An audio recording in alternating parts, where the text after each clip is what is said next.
For you guys, we're going to be talking about materials like urethanes and resins, talking about tools like 3D printing, Photoshop, techniques like Pepakura, and we'll be touching on fillers that can be used in the mold making process as well. So we're going to start off by introducing some of our panelists. A couple of them are still filtering in. So first we have Sean Reeves from Reeves Effects. Yeah. I'm sure you've seen some of his badass work and whatnot. Also we have Chris Donio. You might have seen him on Heroes of Cosplay, as well as Jinyo. He's coming. Applause, applause. Yeah. And once again, Steve Messinger from Solo Roboto Industries is going to be up here as well, with his shiny Ant-Man helmet. Sorry, I really had to pee. So, the first thing we're going to start off talking about is, over the past few years, there's been a lot of advancements in technology. So we're going to go down the list of panelists and find out what they like using, what new techniques they have, and we're going to have a lot of cool information for you guys. So we'll start off with Jinyo. You want to go? Or do you want to do the mic, or do you want to just shout it out? Did the whole last one. Mic. Can you guys hear us in the back without the mic? I can.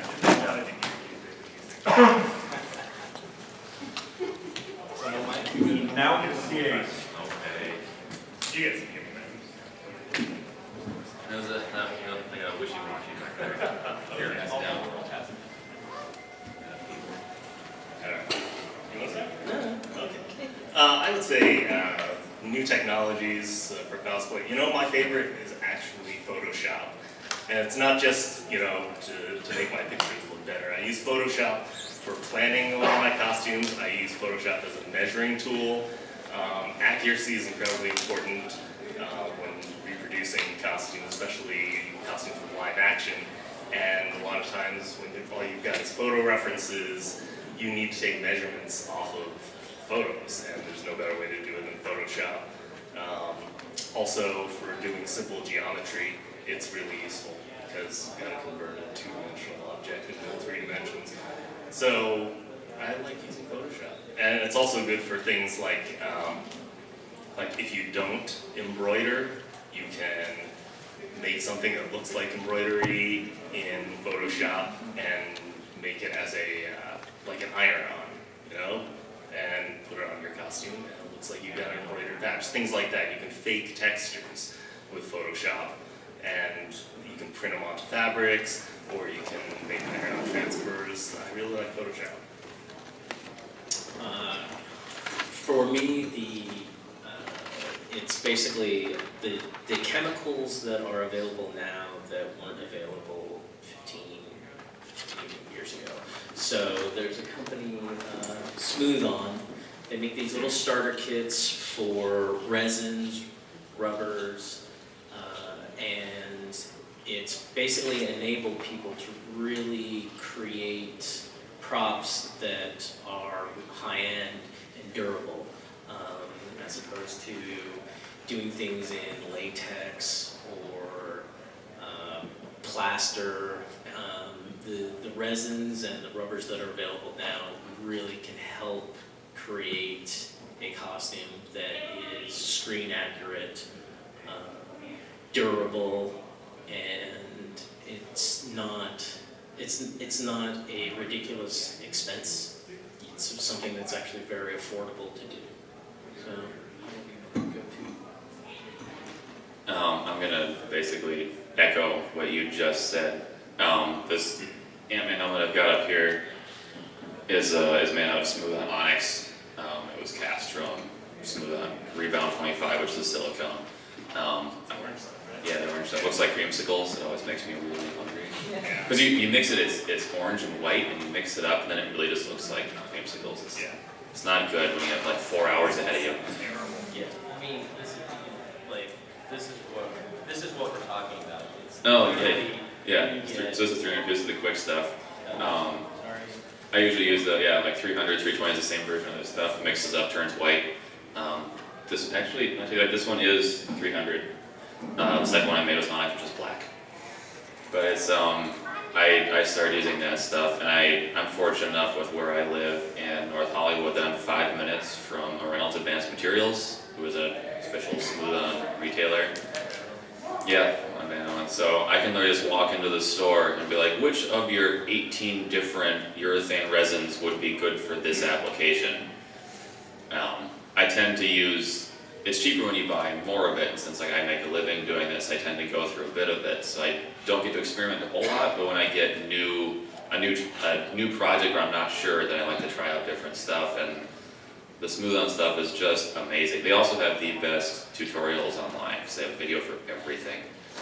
But I mean, when I started, I was making stuff out of paper mache and cardboard, and then I learned, it was like, how do people really do this? It was like, oh, they do that, and then they mold it and make it out of plastic, so it's not crumbling as you wear it, like you have a real plastic thing. So yeah, basically, that's really all I've got to add to that. I love smooth-on. They're my favorite stuff.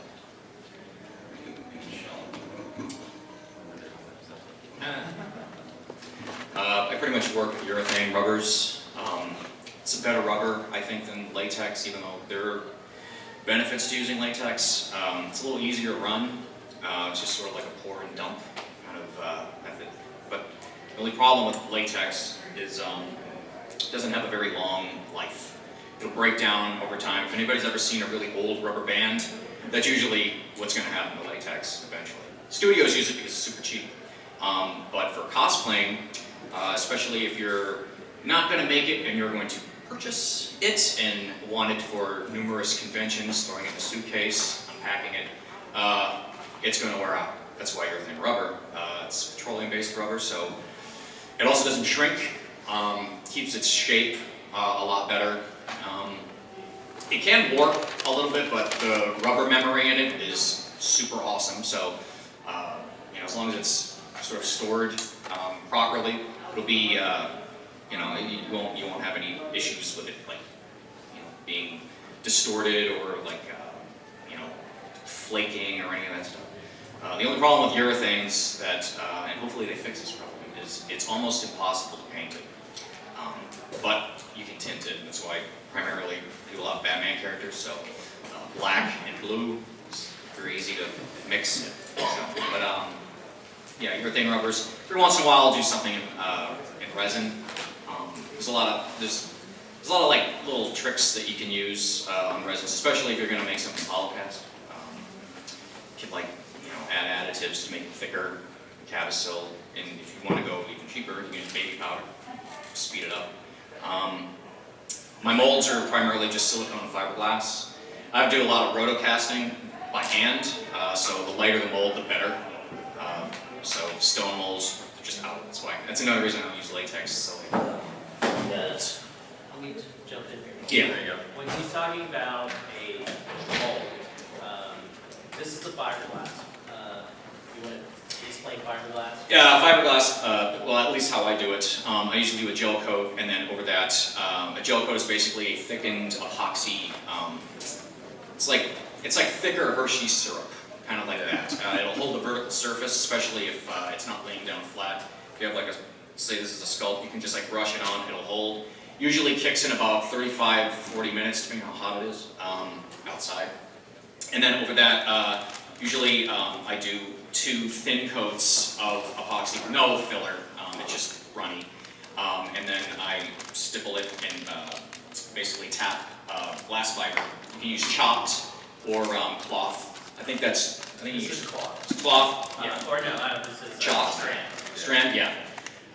And then basically, it helps if you have like 2 people going at it and tapping it into a place so you get all the air bubbles out. And And this is what he means by cloth. Fiberglass is this stuff. You can like impregnate that or make it hard with a number of different materials, so basically epoxy or polyester, but this is the actual yeah, just fiberglass. laminate the epoxy over it. And And it's what gives strength to the resin. So a lot of times when people say fiberglass, they think of the liquid material, but this is actually the fiberglass. What the liquid is a polyester resin. yeah, or you like polyester resins or epoxy. Epoxy has a lower odor, and since I work indoors mostly, I don't use polyester when I can help it. even though, Worse for you, but doesn't smell as bad. yes. Yeah, Yeah. I mean, Well, I always wear a respirator. If you come up Yeah. to this trunk right now, Yeah. you'll get a contact eye. And this is, I call it strand. Yeah. Yeah, strand or It's random, Matt. Or Matt. It's, the fibers are random, and I find that it provides some stiffness, Yeah. where this will give you a little bit of flexibility. Yeah. Usually, what I do on the cloth, if it's something primarily smooth and like round or dome, yeah, I find that works easier. But if something's got a lot of contours, like a nose or whatever, I usually take the mat and I just pull it apart, and then just kind of, it's almost like confetti, and then just kind of tap it in with a brush of just Yeah, epoxy base. and Yes. this is the chop. The chopped, yeah. Yeah, you can get like the Big bags of it, or versions boxes. of, yeah, like the fabric, basically, different stuff. You can get this, which is like almost like loose strand and little like, it's like pasta. Yeah, or like sprinkles. Yeah. Yeah, there you go. And then the other material he mentioned is Cadasil. aerosol or Yeah. Cadasil. This is fused silica.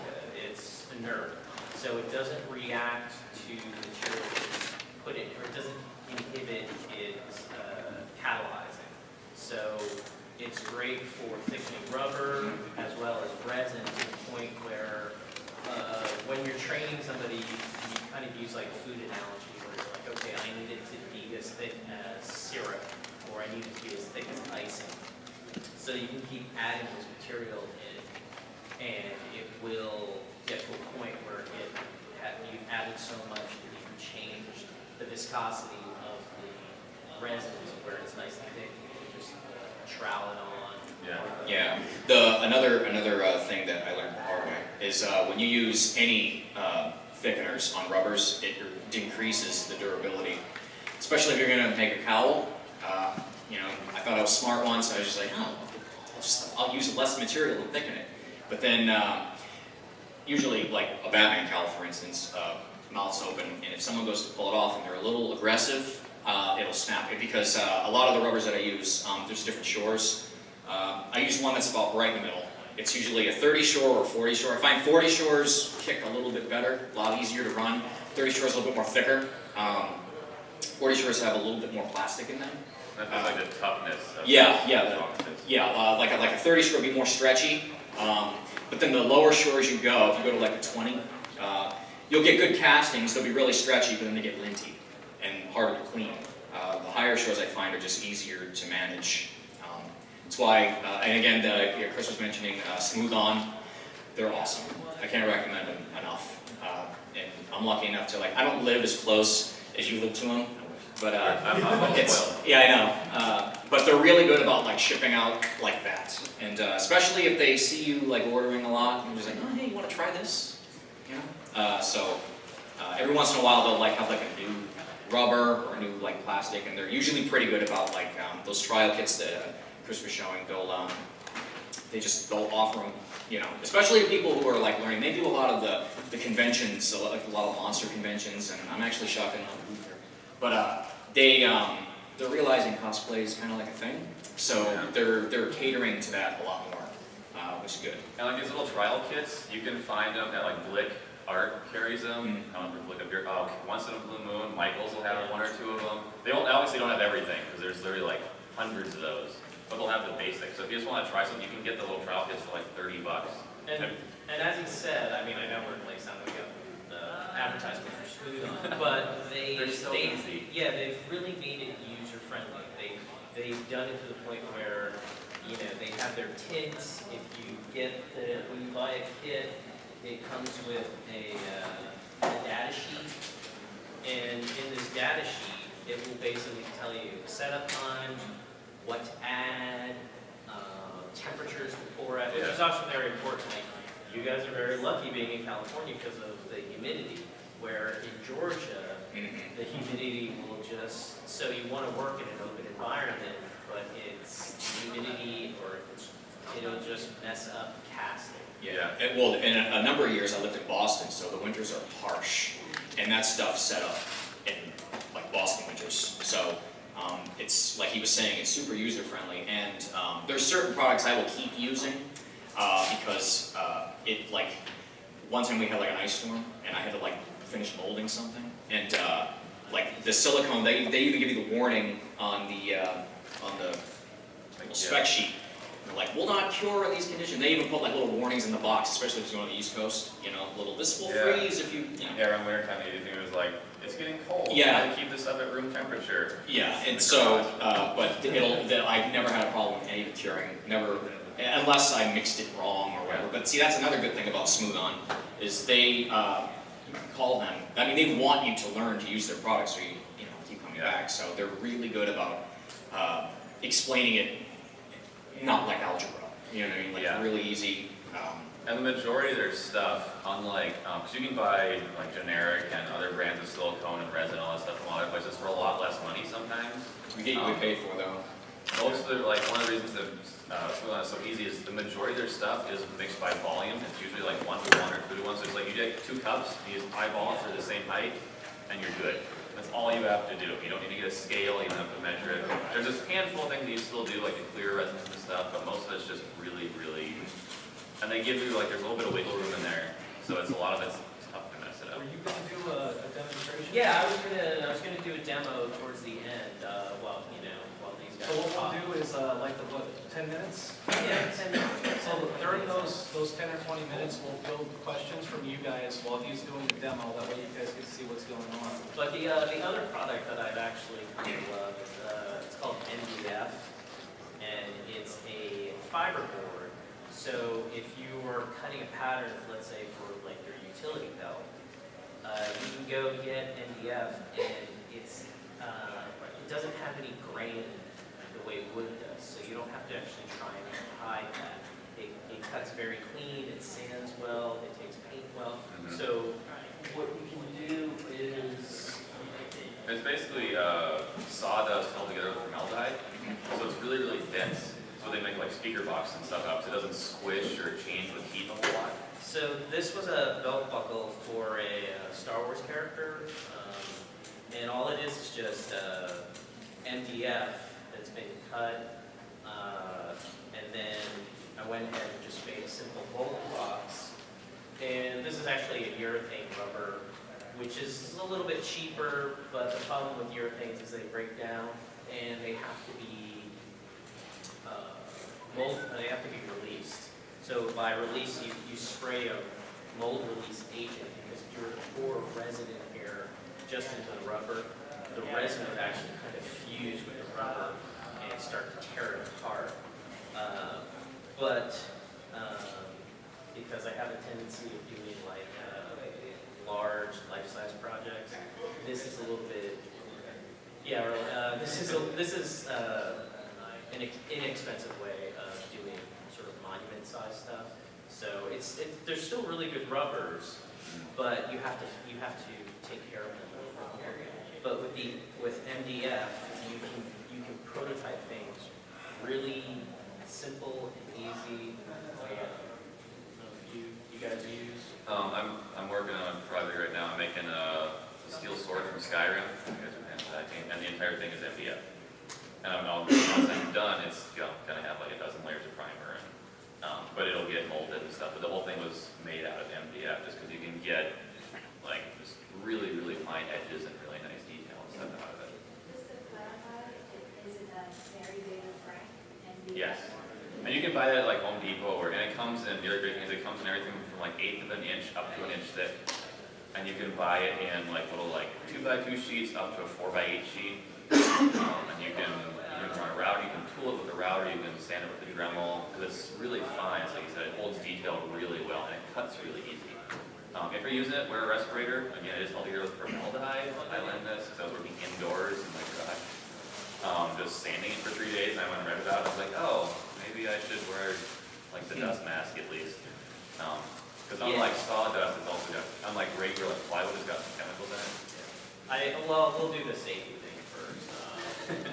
Gloves, respirator. Always Yeah, respirator's the big one. Yeah, goggles.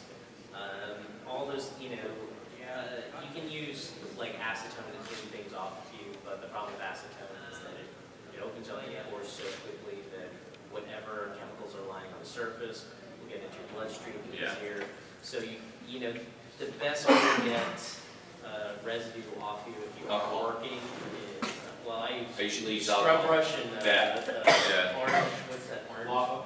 Lava. Yeah, lava. Yeah. Yeah. Just Also, somebody's swirl go it. apparently the Clorox like bleach wipes will take uncured silicone and resin right out your hands.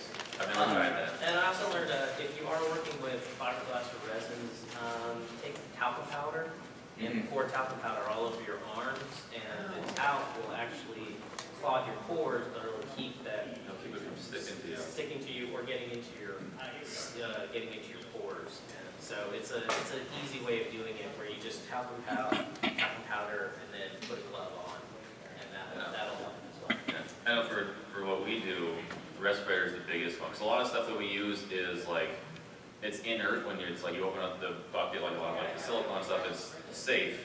But when you mix it, a lot of times they release gases which you don't always smell. So it's really important to have a good respirator and just always wear it because you don't always know what you're getting. Like you're saying, like epoxy doesn't have a smell. It's super toxic. Yeah. Polyester is actually less toxic. You can recover from that a little faster, but it stinks. So at least you know when you're not breathing it.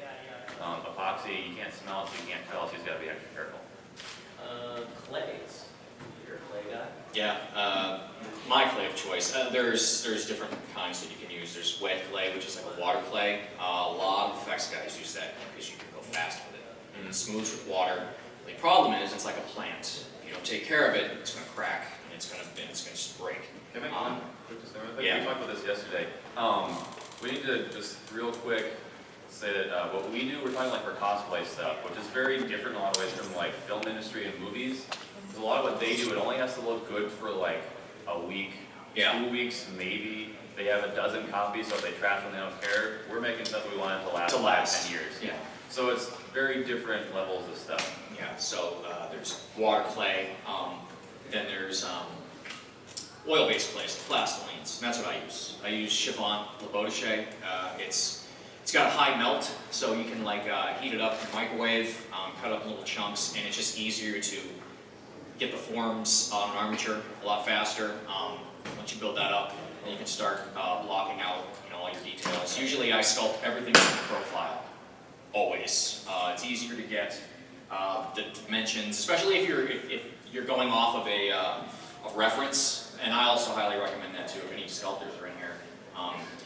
Scan Google for anything that you like, or especially if it's going to be an original, or if you're going to copy from something. Find as many angles as you can.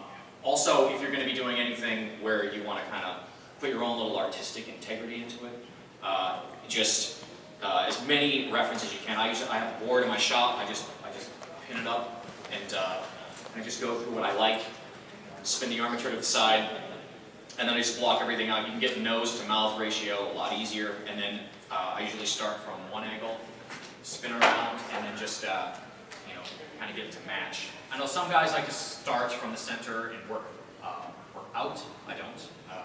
Also, if you want to do a likeness, there was a likeness sculptor guy that told me, start from the profile, it's a lot easier. So I usually use Chiffon clays. They're really easy to work with. There's different levels. You can get like the hard stuff, it's more waxy. A lot of professionals use that. You can get, especially if it's something that needs to be machined, like an Iron Man type helmet, it's a lot easier to rake that. The softer stuff is for more organic stuff, which I'm a fan of the organic stuff. And then there's Monster Clay, which you're currently using on your helmet I'm project. sculpting the Hound's helmet from Game of Thrones, or I just started to mold it the day before I came up here, in 100-degree heat. So like we were talking about, silicone usually has a 6-hour cure time. It took 45 minutes. It was like, I wasn't even done, it was hard. But Monster Clay it's a lot like the harder Chiffon. It's very wax-based, so it's a lot, you don't get a lot of time where you can like squish it around with your hands, and like you heat it up and you get a while, but once it like sits and gets hard, then it can be really nice to go back and carve details into it, which I thought would be great for what I was doing, but wasn't. If I could do it again, I would probably use like the medium Chiffon like you do. Yeah. You can spot heat it with like a little torch, or you can use a hair dryer on it. Yeah, I use the heat gun for certain stuff. Yeah.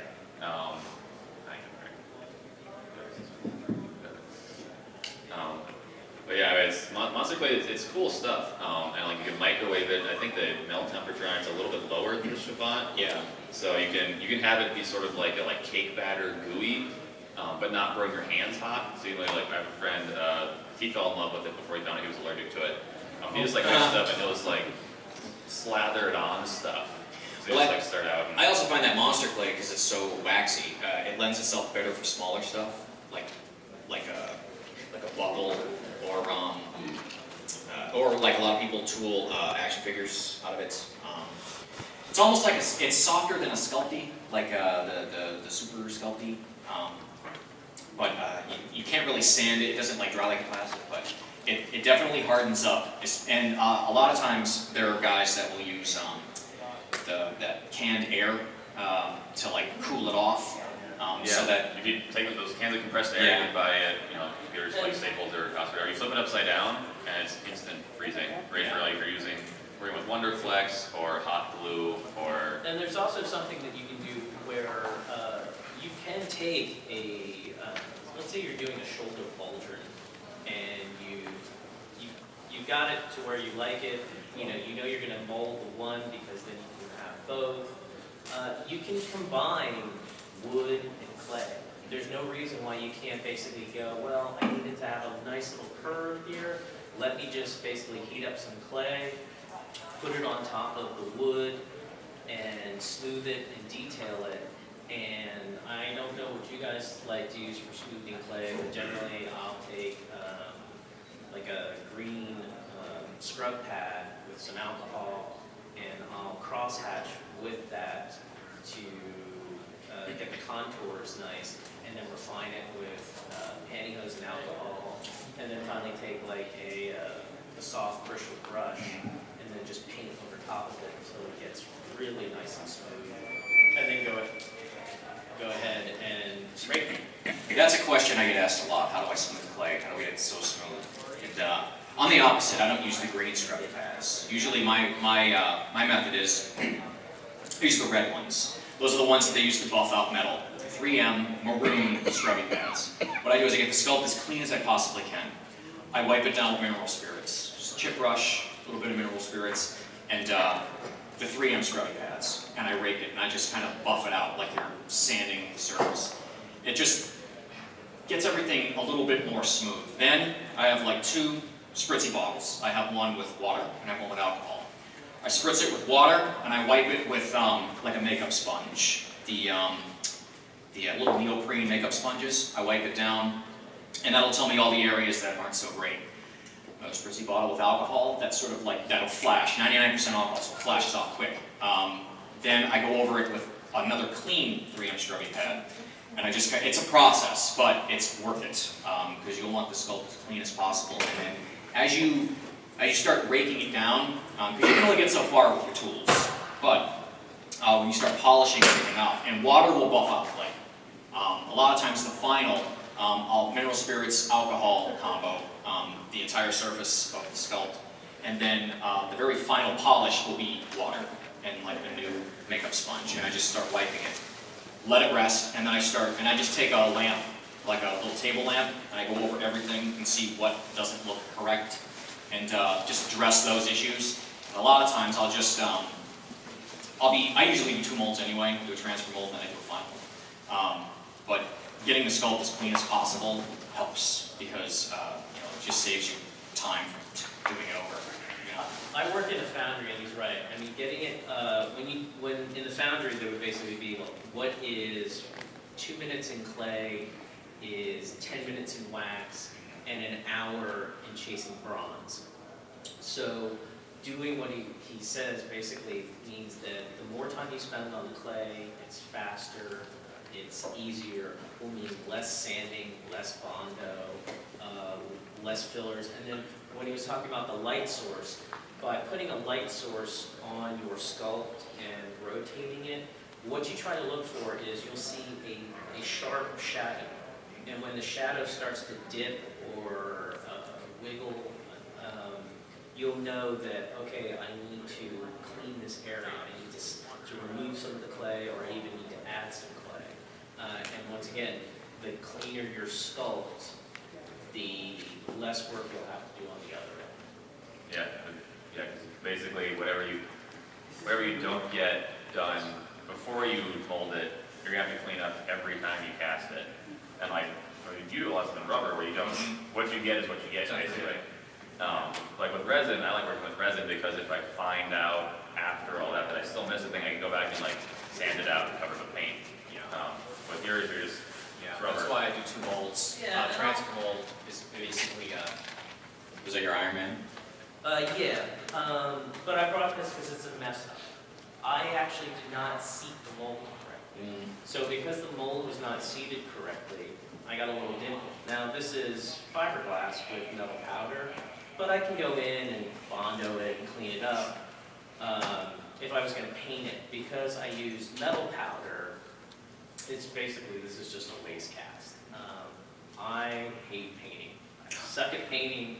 It makes me miserable. I get impatient. The Georgia weather is just not friendly towards painting. So I like using metal powders, which is something we can get into later. But it just goes back to the mold. You could have a really decent mold, but if you don't take the time to seed it properly and have a good mother mold, it's going to, sorry, the baby powder spilled on my paper, so. It smells nice. It smells between fiberglass and baby powder. I see you have keys on your mold. Is that a cord? Well, this is basically what I'm planning to do. I'm going to cast this in aluminum. So because when you do it in aluminum, you have to put sprues and you have a gate that comes down where you pour the metal in, and then it fills the artwork from the bottom up. I don't want to have to add those gates in every time. So I'm going to add those in the plastic and then seat this and then do a back piece. So it saves me time. But that's advanced 101 kind of stuff. There's this semi-annoying thing about like you could spend all the time in the world getting your sculpt perfect. If you mess up like your rubber, then that doesn't matter. You get the rubber right. If you don't get your mother mold correct with like keys so you can line up the same every time, you're gonna get weirdness there. If you cast it wrong, you could still have imperfections in the final one that you have to fix with paint. If you mess up your layers of paint somewhere along the way, it's possible to like ruin the surface of the whole thing you just spent all this time doing. When you're trying to make something really, if you want it to be really polished and right all the way through, you have to kind of put that same level of care all the way in because it's really. When I first started doing this for a long time, I didn't want to sell kits of what I did because I was afraid of people buying a cast from me And recasting. well, I wasn't so worried about that. I was worried about people painting it really badly and then saying it was mine. Because it's really, there's so many levels to what we do that it's easy. If you mess up anywhere along the way, stuff can happen and it'll change the final It's thing. not to be snobbish, but if you buy something from, and I'll throw it another bus, buy something from Reeves, and and it's got a bad paint job on it, they'll be like, oh, I got this cow from Reeves, and you're like, really?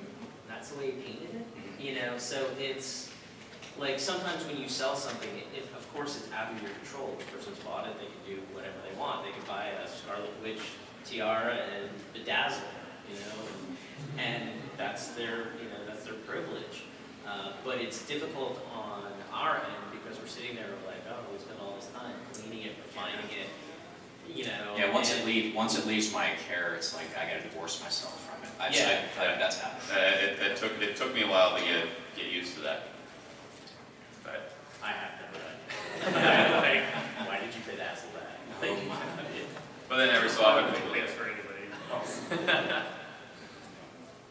Does it? I don't think any discussion of like technology and new materials in cosplay can be complete without mentioning the new materials that so many cosplayers like to use, such as Warpla, such as EVA foam. Yeah. They're not like professional level,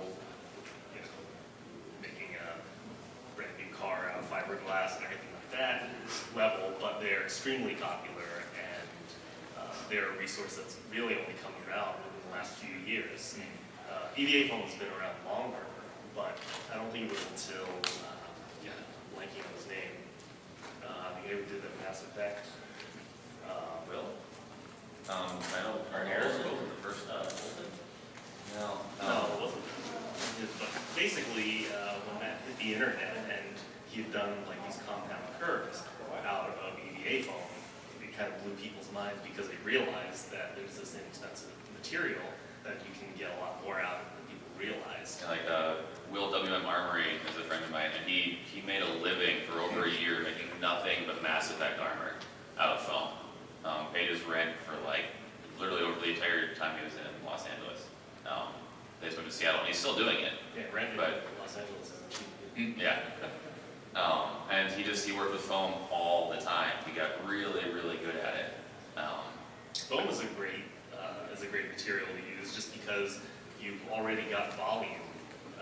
You can buy the stuff that's like half an inch thick. So if you're making armor and you've got the edges showing, you want it to look like it's a thick material. So you don't have to sort of fake it by putting edges on something thin. You've Yeah. already got something that's half an inch thick. The guys on a lot of the Halo guys, the guys on 405th is a forum for Halo costumers, and they were some of the people sort of like took Pepakura files and adapted it for foam. You didn't have to like cut out all the edges. You would just cut out your foam and have the thickness.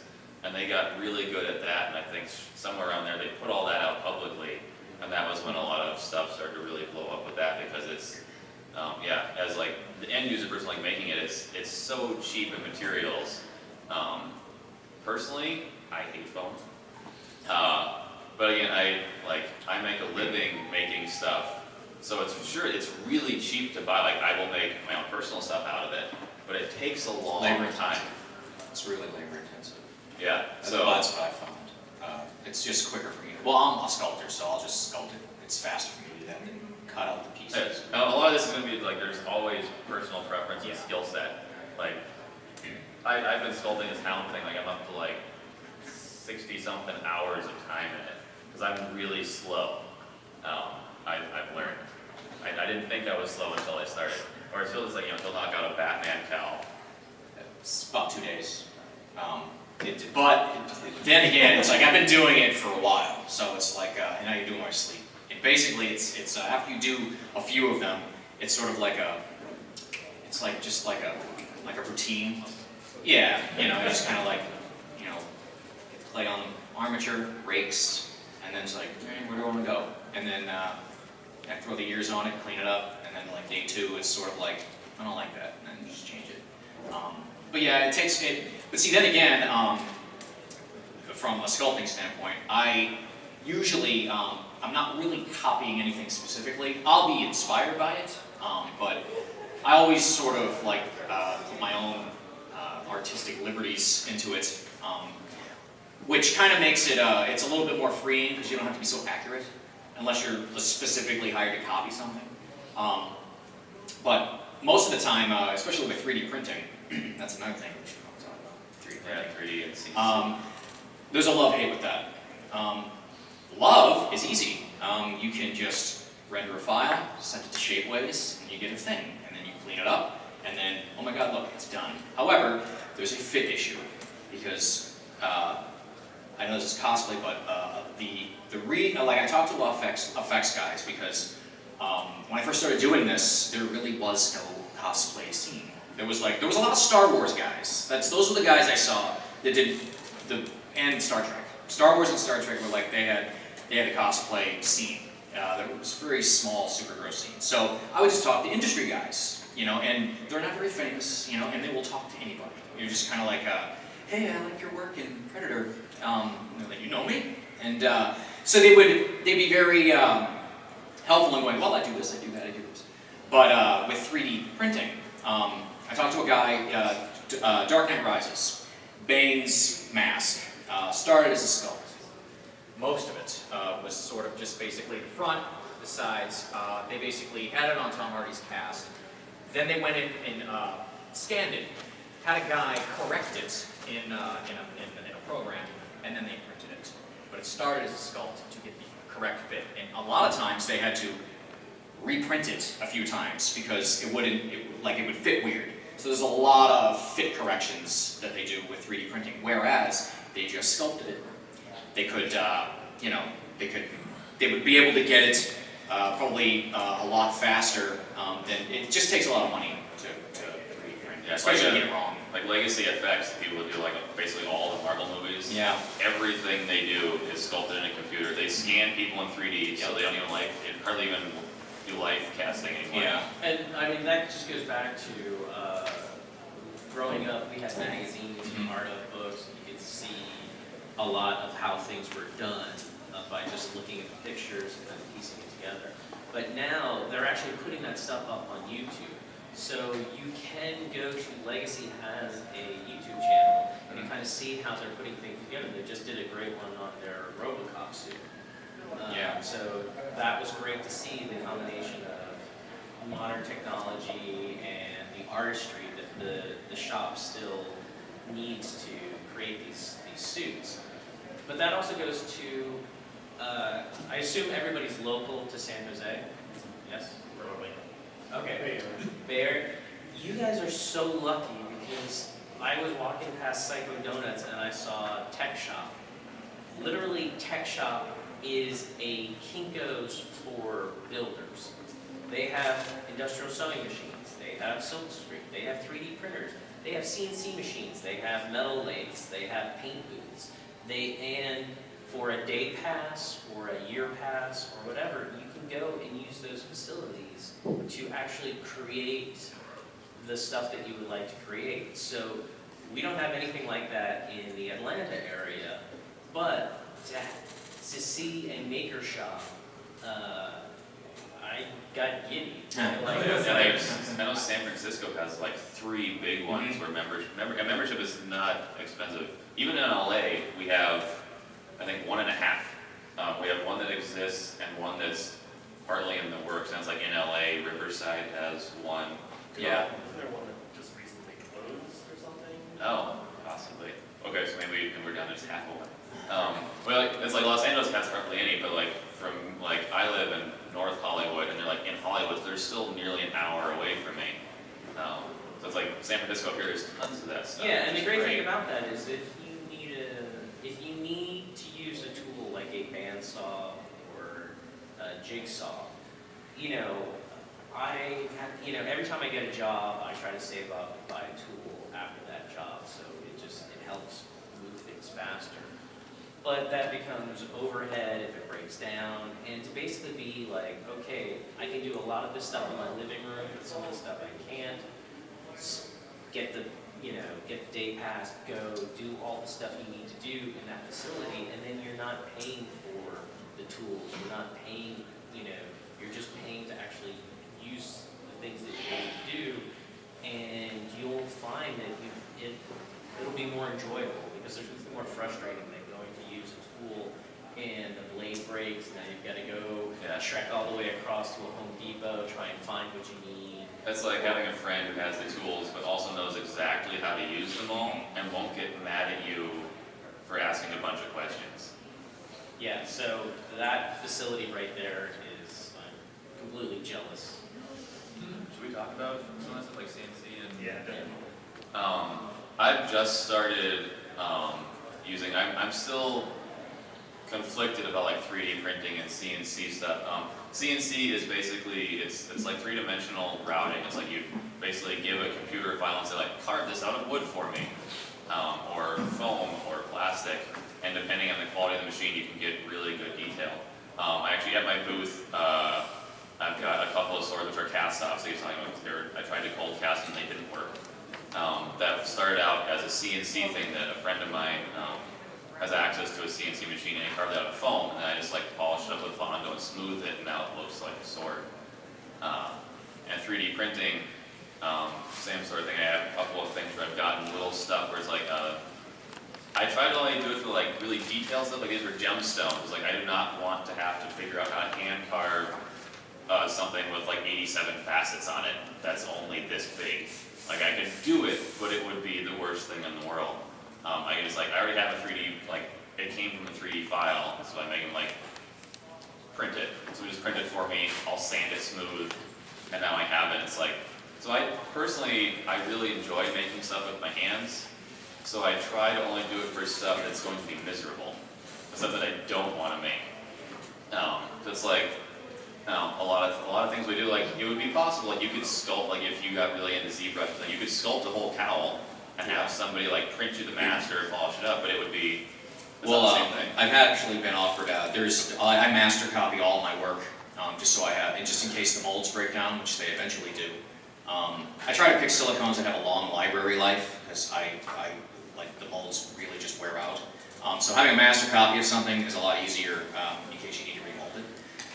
Most people master, that's usually the first thing they'll pull out of a production mold, just a master copy, put it on the shelf so that, if they ever need to remold it. But someone approached me, there's a friend of mine who just got a 3D scanner, and he wanted to scan a few of my master copies just as practice, and then go in and correct maybe some of the symmetry issues, just to kind of get them a little bit cleaner. But since they're already, they were done on a human head cast, not just a file of a human head that you just drew on, they'll be more fit specific. But as far as 3D printing, I've done projects where I've needed it. I find it lends itself the best when something needs to be machined looking. Again, I'm more of an organics guy, so like everything's a little bit more like humanoid looking. Yeah, how do you feel when you said I want to correct some of the symptoms? I like these. I do too. I think that also when you're looking at a photograph, it's basically the argument CGI versus practical effects. It's the same principle. It's like there's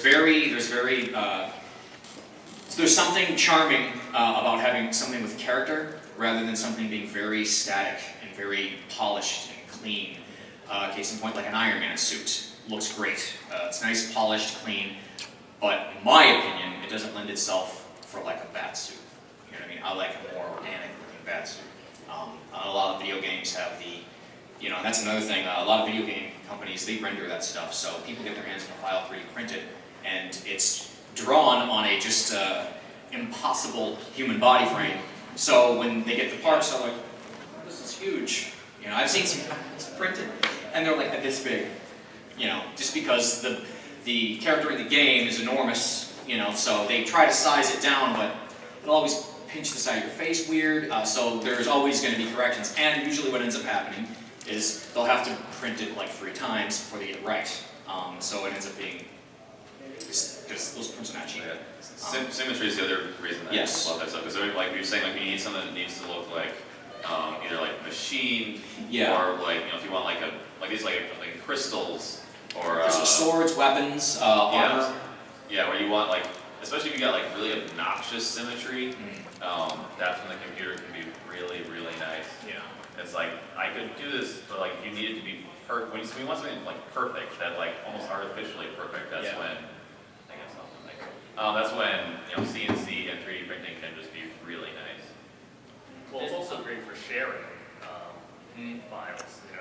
That's a great thing about the digital world is like if you're doing tempura and you don't know anything about 3D modeling, there are already so many models that people have done out there, and they're happy to share them with you, so you can download them, you can print it out in this structure, and that sort of thing is growing for 3D printing as well. So people get into it.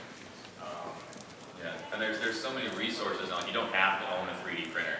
You don't have to invest like $3,000 to $3 million to own a 3D printer. You can go like the Shapeways. There's a lot of other places now. It's big enough. Burbank actually last January had a 3D printer expo. Yeah.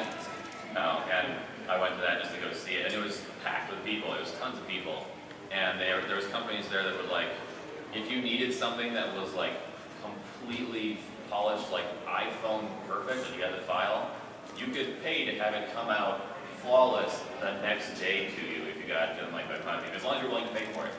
And then everything from that, like all the way down to like it looks like it's hot glue, kind of like the extrusion stuff. They had everything. I'm going to hand it over to you, Jinyo. Chris is going to be doing this casting demonstration or model. And basically, it's just going back to the smooth on product, and like I said, I hate feet. It makes me miserable. So what I've just dumped into this little BPRD mold is aluminum powder, and you can get aluminum, iron, bronze, brass, copper, and what it does is if you're doing this belt buckle,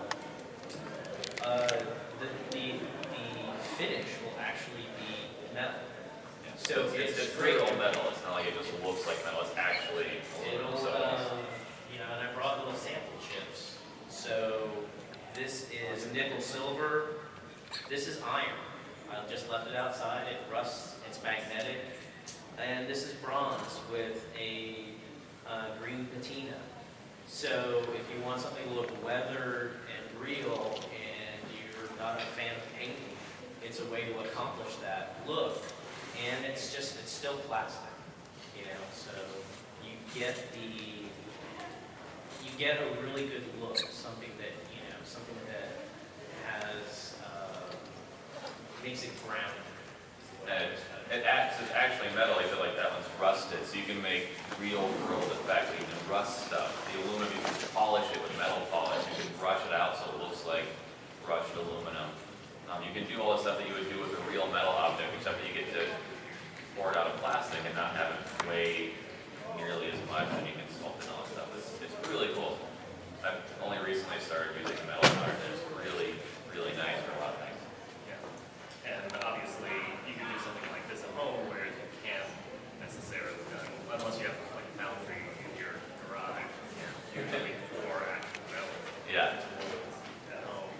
Yeah, the process is a little bit safer for the home user, as opposed to trying to smelt something in a microwave, which if you look on YouTube is apparently possible. Oh, really? Yeah, that's not safe, but you can do it.